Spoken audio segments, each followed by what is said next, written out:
and it's a new filling and it's a new sign. So every single day we're under a different influence of the Mazzaroth. Mazzaroth in Hebrew is a circle of animals. A circle of animals is the 12 zodiac, the vault of heaven.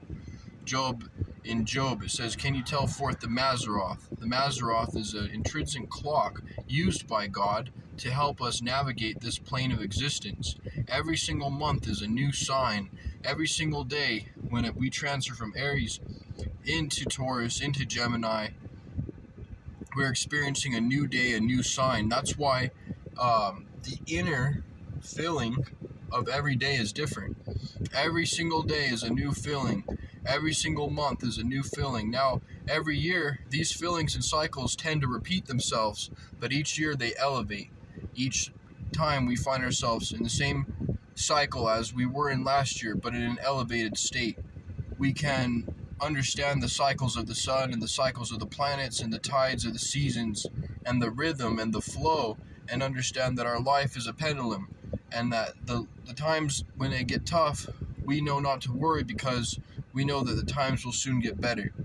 We know that even people facing their elderly days, suffering, will once experience a new light of spiritual resurrection when their clock also changes to the mode of spring.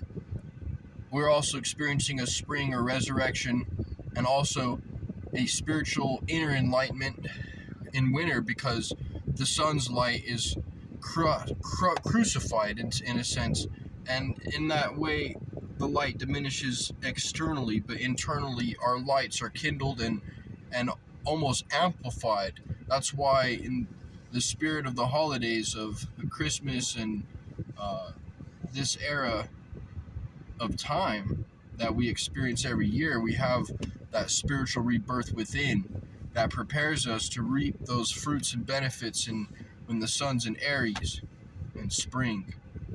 So make sure you tell forth the Mazzaroth and understand your internal cycles, because they will lead you to understand the goal of your particular ideal in life. Each one of us has a particular ideal that needs to be manifest. There's only one truth, and each one of us has a piece of the puzzle, and we need to find our puzzle piece and unite it with the whole.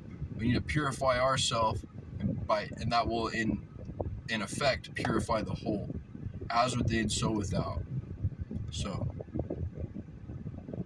right now the sun is about to experience that crucifixion for 3 days standing still, and then it will begin to move in a way that our days will become longer. We've just suffered through the nights being longer than the days, which is a sense of darkness overcoming the light. Now the hero will be born.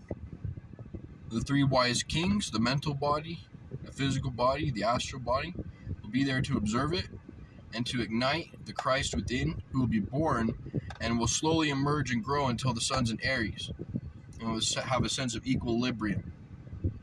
So this is how advanced alchemy, advanced astrology works.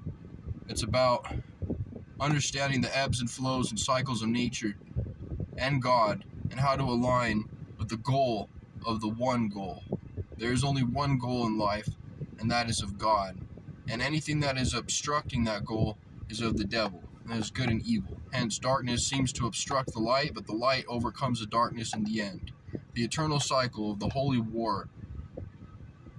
And that holy war will end when each one of us experience our personal resurrection. Here in this life, you can be resurrected fully in the spirit and still dwell in the physical body.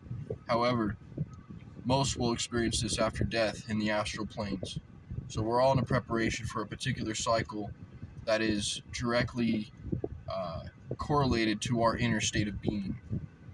We experience an inner state or an inner condition, and that condition that we leave this planet with will be in the condition that we will be in after this life. So the initiate prepares for the time of death intrinsically, even utilizing the cycles of sleep, wake, and dream to understand the functions of life and his future, not only here on this plane, but on the plane hereafter.